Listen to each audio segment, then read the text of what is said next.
No Scotty, no Pippen, no Michael, no Jordan, no Bull. No Bull. No Bull. Only real shit in my town. Not if fake niggas ain't round. No Bull. No Bull. Yeah. No Bull.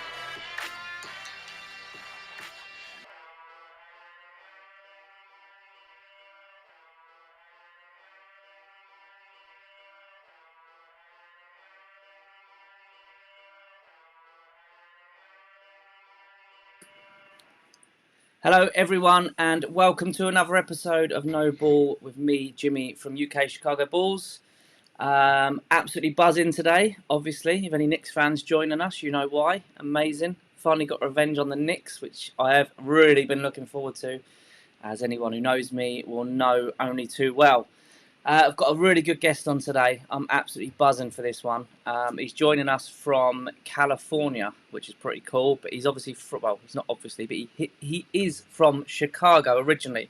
So I don't know much more than that because I want it to be live on the pod, so I get the same sort of reaction that you guys do. So that's all I know. He's done a Bulls podcast as well, which he hasn't done since lockdown. But it's coming back, and it's genuinely, and I'm not just saying it because he's on. It's a really good listen, so I'll let him plug that away later, and go and get involved in that because it's brilliant. You won't regret it. So without further ado, my guest, Mr. Marcus Couch. How you doing? Hey, I'm well, Jimmy. Let's we got to hit the fans here like a LeBron elbow at the free throw line. Let's get it rocking here. Man, I'm so excited to be here with you. I'm so excited that the Bulls have such a global audience, and this year especially with the makeup and the lineup that we've got. And man, we got a lot to talk about this episode. Yeah, I reckon this one could overrun this one. This is going to be a lot of fun. I've been really looking forward to it. So let's start with you. Like I said, you're from Chicago originally. I am. Which is awesome. You're of the age where you were around in the 90s for the glory years. Yep. So I just turned 50 this year. And that does make me one of the seniors in the Bulls podcast community, I think. But I've been podcasting since 2004. When I lived in Chicago, I was doing a music show, and I was doing anybody in Chicago probably remembers Vision Entertainment and the Illinois Entertainer, which is a Chicago-based newspaper. I was involved in all of that stuff and dealing with music in the Chicago scene. And my podcast actually got me out of working a regular 9-to-5 job when I was in Chicago, and I got to move to California. And I took that to about 700 episodes, and then I switched over to tech. And then after another couple of years, I really got sick of it and just decided there's something I want to do. What podcast do I want to do? And it happened to be the Chicago Bulls, because I never lost my faith or my love in the Chicago Bulls, despite all the crazy years pre-Rose that we had and all the rest of it. So I've been a fan ever since, and geeking on every lineup that we've had, even the Felicio years. Yeah, we certainly have some bad times. That's for damn sure. I didn't actually tell you earlier, but I stopped following the game from like 2000 up until 6 years ago. So I actually missed all the Derrick Rose era. You probably got a lot of stuff done in the meantime. We didn't win anything. My first season back was the three alphas with Wade, Rondo, and Jimmy Butler. So that was a lot of false hope that year. And then I've had nothing but misery ever since. Well, we're here to help lift your soul once again. Yeah, man, I'm already in a better place now this year. That's for sure. So you lived, like I say, you lived through the 90s era, and you were at the games back then, right? Yeah, definitely. I mean, what was that like? The very first Bulls game I ever went to was Jordan's rookie year. And that was pretty awesome. So I got to see Artis Gilmore and a couple of the other guys that were on the team, the 80s Bulls, whatever you want to call it. And it was really interesting because you could get tickets to the games for like $5 and there was no one there. So if you could go get a $5 seat and no one would care if you actually sat down in the 100 level or anything like that, because there wasn't anybody at the games. That's They weren't crazy. broadcast live.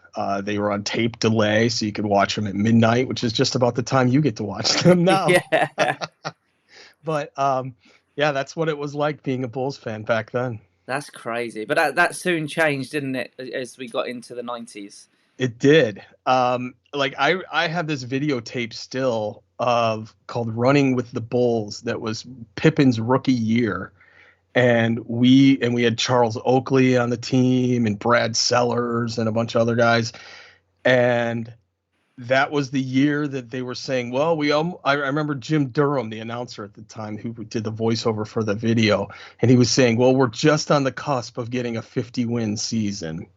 And that was the goal. And it was always Cleveland or Detroit was always in our way. New York was certainly fierce in their competition through the 90s. John Starks, and you had Patrick Ewing, and you had a couple of other people that were in the mix over there. Anthony. You Dave. can't say Patrick Ewing without. Oh, really? Oh yeah, man. What? Normally I'd save that. Hey. Normally I save that for whenever Knicks get mentioned, but I feel that they're going to get mentioned a lot tonight, so I thought I'd bring that out. Well, for you know he's Patrick not Ewing. playing anymore, so you don't have to hold that hate. It goes back, like, it's not like now when I look back, I absolutely respect the hell out of the man. You can't not, right? I mean, he was incredible. Yeah. It was just at the time, I remember he was just so mean. I mean, I was a kid, man. Like, I'm only 37, so I was born in 84, so I was a kid at the time, and I just remember, like, he just looked like the bad guy, you know, from a superhero film. He was just so mean, and he just, oh man, I hated him so much. The problem with Patrick Ewing is he was on the wrong team. Yeah. If he was on LA or Houston or somebody, dare I say it, like Cleveland, because they didn't really have a great center at the time anyway. Even at the time, if he could have gotten in Atlanta and played with, Moses Malone and Dominique Wilkins and such, I think he would have been a lot better in his career. But, he was stuck in New York with guys that there was never a second superstar on that team. No. And that's always the rivalry I remember so vividly, and it sticks with me now to this day. But yeah, man, I hated Patrick Ewing so much. Don't get me wrong, I respect the hell out of the man now. I'm a lot older and wiser now. But I remember telling the story on a different podcast. When Space Jam was released, I was absolutely fuming with Michael Jordan because he got Patrick Ewing in.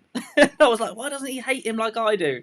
And I couldn't understand that they were actually like friends off the court and stuff, Yeah, and Michael was probably trying to soften him up for the next time that they played, and he's like, "Hey, remember that movie check I got you? Yeah, you're probably why don't you right. ease up on me a little bit," or subconsciously, that's probably what happened, But who knows? And I've seen the new Space Jam. I'm probably the biggest LeBron hater you're ever gonna find in your life.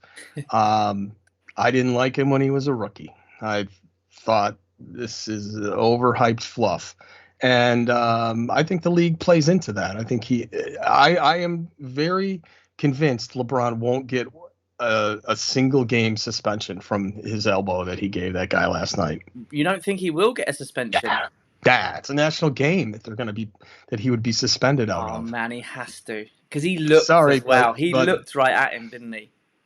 He knew what he was doing. Of course he did. Oh, I would be shocked, man. Shocked. Okay, put it this way. What happened the other day? Nikola Jokic.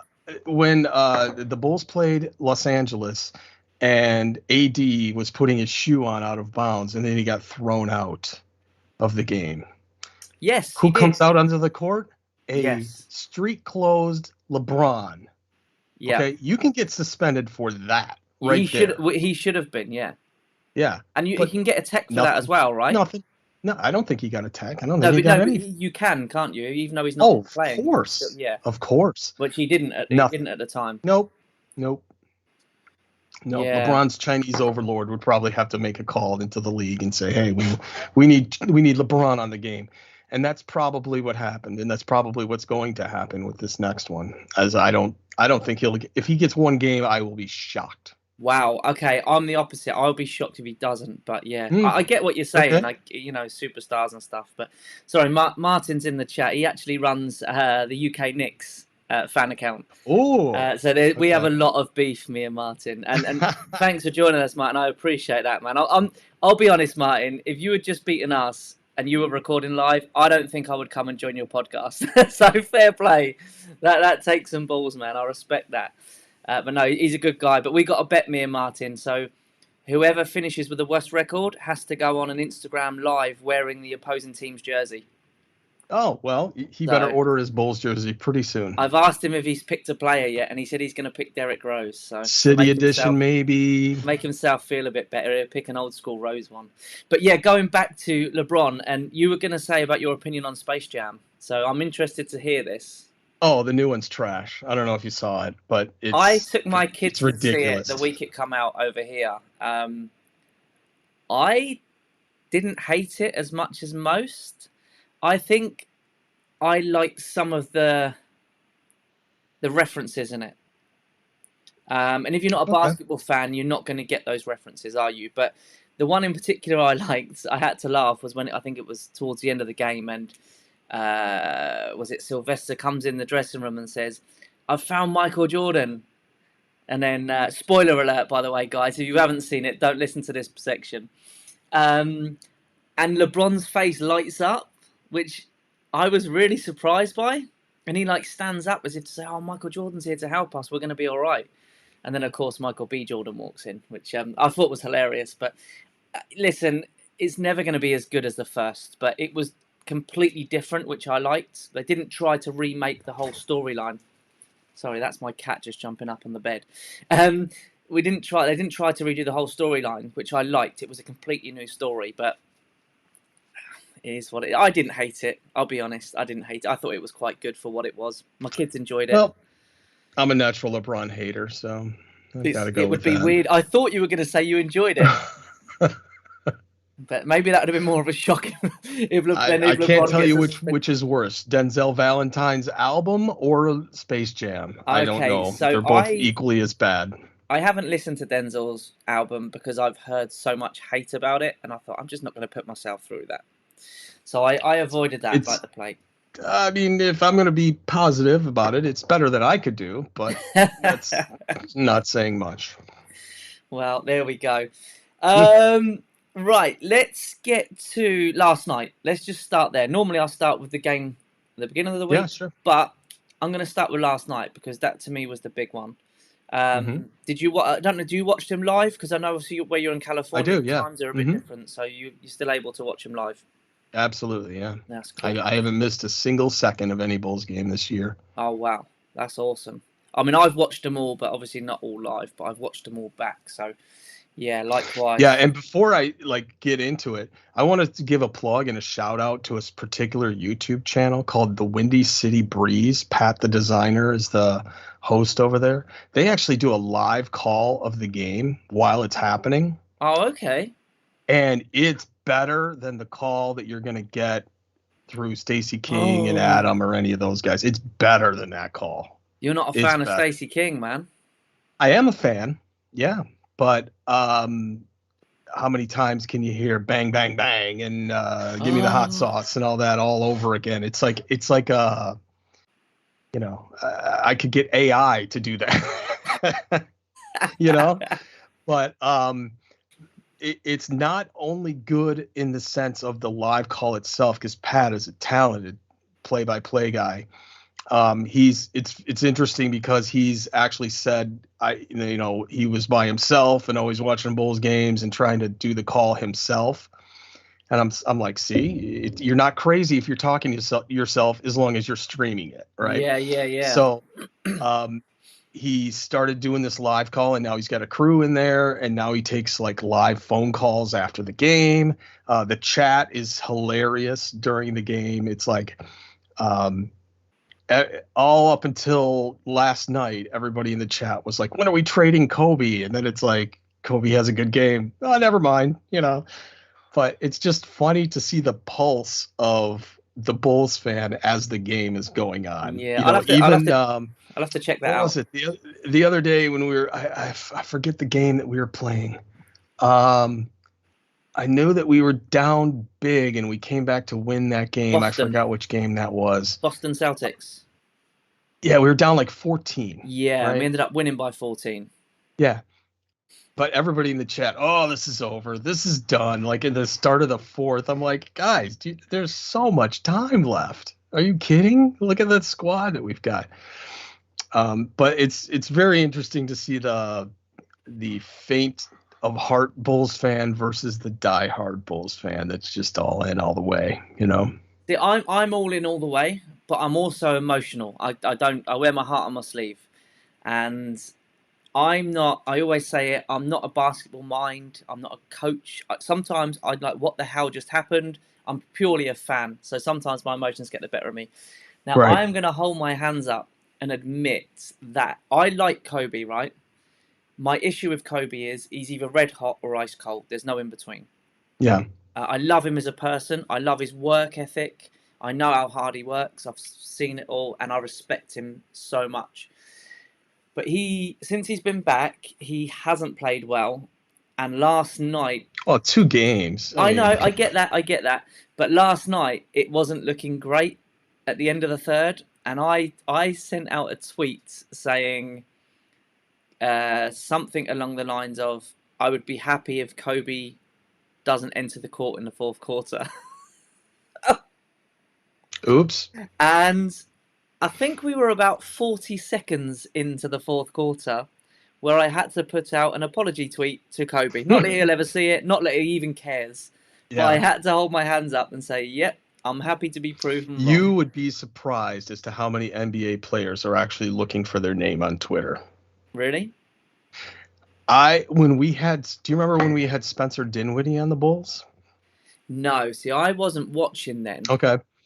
So we No. had him maybe 4 or 5 years ago. We had Spencer Dinwiddie on the Bulls. I think it must We have been got longer than him that. from Detroit, picked him up from Detroit. I think they had a 2-way contract, and he had an ACL that he was recovering from, or some sort of injury. I don't know if it was the ACL yet. I think it would have been 7 or 8 years ago, perhaps. I think. Maybe.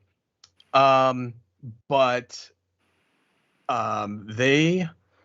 okay, so I started sharing stories about Spencer Dinwiddie, and suddenly he follows me and DMs me, and it's like, thanks for talking so positive, man. I really appreciate that. Not many people are doing that. Oh, wow. And so I thought that was cool. A couple years ago when Patrick Beverley was in his contract negotiations with the Clippers, I got on Twitter and I said, hey, if you sign with the Bulls, I'll pay your gas money and I'll drive your moving truck from California to Chicago. I saw And that he tweet. retweeted it. I saw And that, yeah. it went crazy. That blew up. Yeah, it did. And I got all kinds of people saying, I'm going to hijack the truck and I'm doing it's just crazy. But they will respond, especially if you're kind. I don't think if you're negative, they'll respond. But if you're kind, they'll respond. I'm generally positive, and even when I'm not, I make sure it's not personal, because at the end of the day, they're people. That they are just humans, no different to anyone else. Yeah. And most people will say I'm generally quite a positive person, but like I say, also I do get involved emotionally sometimes a bit too strong, Right. and I just can't help myself. But it's still never hate. It's just he should probably sit the fourth. Absolutely looked like an idiot for it. Held my hands up straight away because people were calling me out, along with millions of other people that were saying a lot worse. I mean, like you said, they wanted him traded. I don't want Kobe traded, man. He could be so important for us off the bench. And yeah, it's going the to Vinnie take Johnson time. effect. Vinnie Johnson was a guy, I forget where he played, Cleveland or New York, one of those two. They called him the microwave because he would get hot off the bench instantly. Right. And Kobe's got that kind of role. He's got, where you can take him off the bench and see if he can score 10 to 16 points in a hurry. And that's what he did last night. And I'm looking forward to seeing him in that role. Look at what we've done to this guy. We took this kid and put him in the starting lineup As a point guard, which he's not. No.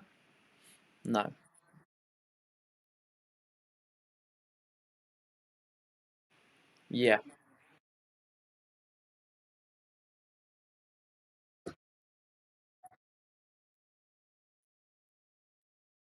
Wow. It's no. People are unrealistic. I mean, sorry, Marcus. You've actually frozen on the cam. I'm not sure if this is going to go out. The audio still might go out. Your picture's just frozen a sec. Bear with us, guys. It should come back in a second. I'm just checking it's not my end. Yeah, we may have to do. Is that okay? Let's try that. Sorry about this, guys. Bear with us. We're going to reconnect with Marcus and try and get this stream going again. I don't want anyone missing out. So yeah, bear with us.